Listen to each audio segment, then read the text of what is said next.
एक बार एक किसान हर कभी आने वाली तूफान, ओलावृष्टि, तेज धूप इत्यादि से परेशान हो गया, क्योंकि कभी कभी फसल ज़्यादा खराब हो जाती थी। इसलिए वह परेशान होकर ईश्वर से शिकायत करने लगा। किसान बोला, आप ईश्वर तो हैं, लेकिन फसल को कब क्या चाहिए इसकी जानकारी नहीं है। जिसकी जरूरत भी नहीं होती है वह भी देते रहते हैं। इसलिए आपसे विनती करता हूँ कि आप मुझे एक मौका दीजिए, मेरे कहे अनुसार मौसम कीजिए, फिर हम सब किसान अन्न के भंडार भर देंगे। ईश्वर मुस्कुराए और बोले, ठीक है, आज से तुम्हारे अनुसार मौसम रखूंगा।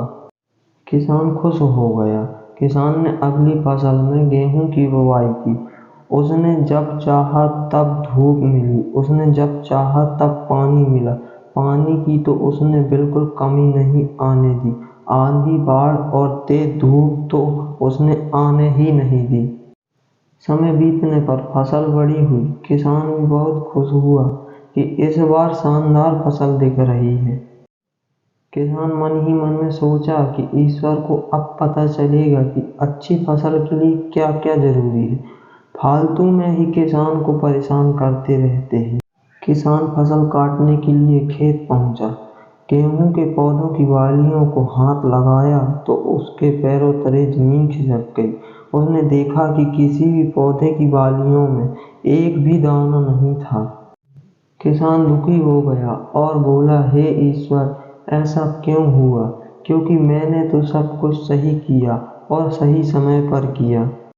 इस पर ईश्वर बोले, हे प्रिय किसान, ऐसा तो होना ही था, क्योंकि तुमने इन पौधों को बिल्कुल भी संघर्ष नहीं करने दिया। इन्हें ना तेज धूप में तपने दिया, ना ही आंधी का सामना करने दिया। इन्हें किसी भी प्रकार की चुनौतियों का सामना नहीं करने दिया। इसलिए बाहर से भले ही अच्छे दिख रहे हों, लेकिन ये अंदर से बिल्कुल खोखले हैं। इनके अंदर कुछ भी दाने नहीं हैं। पौधे जब भिन्न चुनौतियों का सामना करते हैं तो उनमें ऊर्जा पैदा होती है। यह ऊर्जा उनके अंदर सही सामर्थ्य पैदा करती है जिनके लिए वह बने हैं। दोस्तों, ठीक इसी प्रकार जब इंसान संघर्ष से नहीं गुजरता, वह आदमी खोखला रह जाता है। जीवन की चुनौतियां ही उसके लिए उन्नति के नए रास्ते खोल देती हैं और आदमी को मजबूत और प्रतिभाशाली बनाती है। इसीलिए आपके जीवन में मुसीबत या चुनौतियां आए तो घबराना मत। यह आपको बिखेरने के लिए नहीं, निखारने के लिए आए हैं।